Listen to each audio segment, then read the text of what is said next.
Then it is related to what? It is related to revenue recognition and realization.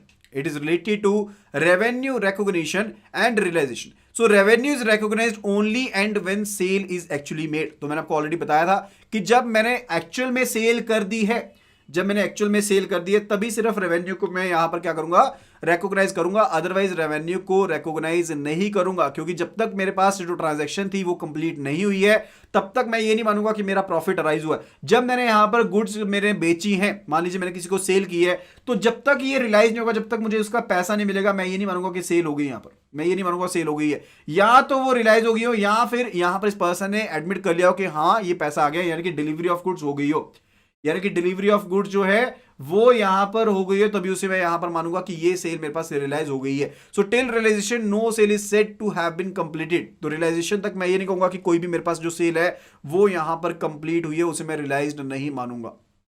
Further it is related to that is the business enterprise can not inflate its profit. तो सिर्फ और सिर्फ ये कह करके कि मेरा contract हो गया, मान लीजिए पर्सन ए कहता है यहां पर कि मेरा कॉन्ट्रैक्ट हो गया कि 10 लाख का मेरा सेल होगा अगले महीने, अगले साल या अगले 6 महीने में, तो उसके बेस पर मैं अपने प्रॉफिट्स को इन्फ्लेट नहीं कर सकता। तो उसके बेस पर मैं अपने प्रॉफिट्स को यहां पर इन्फ्लेट नहीं कर सकता हूं, ये कहते हुए कि मेरा जो प्रॉफिट, मेरी जो ट्रांजैक्शन है वो अगले 6 महीने में होने वाली है, ये कहते हुए मैं नहीं करूंगा। ठीक है, जैसे मान लीजिए पर्सन ए को कोई कॉन्ट्रैक्ट मिल गया, ए को कॉन्ट्रैक्ट मिल गया कि ये अगले 6 महीने यहां पर ऑर्डर देगा, किसको, XYZ कंपनी के ऑर्डर भुगताएगा, इसको 6 महीने का ऑर्डर मिल गया, तो क्या उसे नोट कर लेंगे? नहीं करेंगे। क्यों?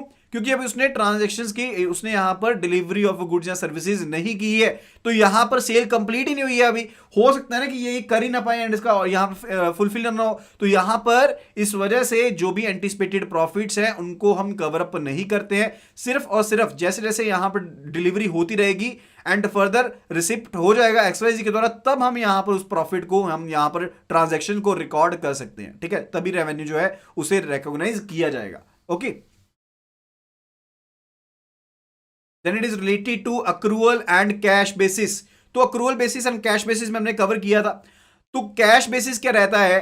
कैश बेसिस रहता है कि जब पैसा आएगा, जब कैश आएगा उसी टाइम पर हम उसे अपने पास कंसीडर करेंगे, अपने रेवेन्यू में कंसीडर करेंगे। ठीक है, जब मेरे पास राइट टू रिसीव आ गया तब उसे काउंट नहीं करेंगे। ठीक है, जब मेरे पास कैश आ गया सिर्फ और सिर्फ तभी मैं मानूंगा। जैसे मान लीजिए पर्सन ए ने पर्सन बी से पैसे लेने थे, पर्सन ए ने पर्सन बी से पैसे लेने थे एंड वो पैसा लेना था यहां पर इसने 30th ऑफ अक्टूबर को, 30th ऑफ अक्टूबर को मान लीजिए इसने ये पैसे लेने थे। ओके, तो जब ये पैसा 30th ऑफ अक्टूबर मान लीजिए निकल गई, 30th ऑफ अक्टूबर मान लीजिए निकल गई यहां पर, तो यहां पर बी ने अभी पैसा कैश में पे नहीं किया, बी ने अगर पैसा यहां पर कैश में पे नहीं किया तो ए यहां पर इसे ट्रांजैक्शन को ड्यू को ट्रांजैक्शन को अपने प्रॉफिट में कवर अप नहीं कर सकता। इस चीज को समझ रहे हैं? बी ने 5,000 रुपए देने थे पर्सन ए को, जो कि 30 अक्टूबर तक दिए जा रहे थे एंड यहां पर बी ने वो पैसा जो था वो पे नहीं किया, इन कैश पे नहीं किया। तो कैश बेसिस सिस्टम में क्या रहेगा? कैश बेसिस सिस्टम में जो पैसा पे किया जाना था बी के द्वारा वो इसने यहां पर पे नहीं किया इवन ड्यू डेट के बाद भी, तो ए इसे अपने रेवेन्यू में, इसे अपनी इनकम में कंसीडर नहीं करेगा, क्योंकि ये कैश बेसिस सिस्टम पर एक्ट कर रहा है। जब इसके पास एक्चुअल में पैसा यहां पर आएगा तभी ये इसे मानेगा, तभी इसे मानेगा। वो कौन सा सिस्टम है? That is a cash basis system. लेकिन अक्रूवल बेसिस सिस्टम क्या कहता है? अक्रूवल बेसिस सिस्टम कहता है कि 30 अक्टूबर को ए पर्सन जो था वो इस चीज का हकदार हो गया कि इसे पैसा मिलना चाहिए था। ठीक है, 30 अक्टूबर को जो पर्सन ए है वो इस चीज का हकदार हो गया कि इसको पैसा मिलना चाहिए था, तो इस ट्रांजैक्शन को ये अपनी प्रॉफिट में, अपनी इनकम में कवर कर सकता है from 30th of October onwards. ठीक है, तो 30 अक्टूबर या उसके बाद से ये ट्रांजैक्शन को अपने प्रॉफिट में रिकॉर्ड कर सकता है as per the accrual system. As per the accrual system ये उसे कवर अप कर पाएगा। ये चीज यहां पर कवर हो गई है।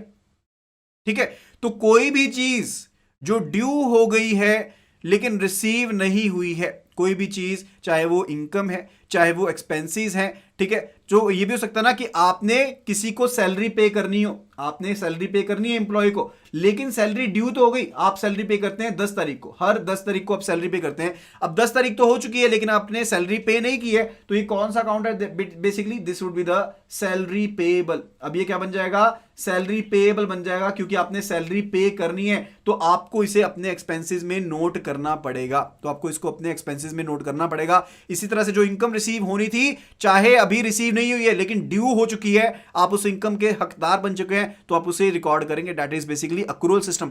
कैश बेसिस सिस्टम में सिर्फ जब पैसा आएगा या जब पैसा दे देंगे तब रिकॉर्ड करना होता है, ठीक है। तो जब एनपीए की बात करते हैं तो हम कैश बेसिस सिस्टम के ऊपर चलते हैं, यानी कि एनपीए में रिकवरी जितनी रिसीव होगी सिर्फ उसे नोट करते हैं, लेकिन अदरवाइज अपने लोन्स अकाउंट में हम अक्रूवल बेसिस के ऊपर चलते हैं। 31 मार्च को मैंने आपको एग्जांपल दी थी, 31 मार्च को आपको यहां पर इंटरेस्ट मिलना था, आपका इंटरेस्ट ड्यू हो गया, तो जितना इंटरेस्ट लोन्स के ऊपर ड्यू हुआ आप उसे अपने प्रॉफिट्स में बुक कर सकते हैं। That is accrual system, that is accrual system. Okay, is it clear? ये चीज क्लियर हो गई यहां पर। Further, it is related to in connection with the sale of goods, revenue may be received before the right receive arises or after the right of receive has been created. ठीक है, तो जैसे मैंने आपको चीज बताई है वही चीज यहां पर बताई गई है कि जब यहां पर अगर मैं सेल्स ऑफ गुड की बात करता हूं तो रेवेन्यू कब रिसीव होगा? यहां तो हो सकता है कि मुझे यहां पर पहले ही पैसा मिल जाए, पहले ही पैसा मिल जाए, एडवांस में पैसा मिल गया। जैसे मान लीजिए मैंने सेल की, मुझे किसी ने ऑर्डर दिया एंड फर्दर वो मुझे एडवांस में पैसे दे गया, एडवांस में पैसे दे गया, अभी मैंने ऑर्डर कंप्लीट नहीं किया, तो वो बेसिकली मेरे पास ड्यू तो नहीं हुआ ना, अभी इनकम ड्यू नहीं हुई है, तो जितनी देर तक ड्यू नहीं हुई है पैसा एडवांस आ गया, वो क्या लायबिलिटी है मेरे पास। लेकिन जैसे ही वो पैसा पे कर जाएगा तो मैं उसे अपनी इनकम में कंसीडर यहां पर कर सकता हूं। That is a case. Okay,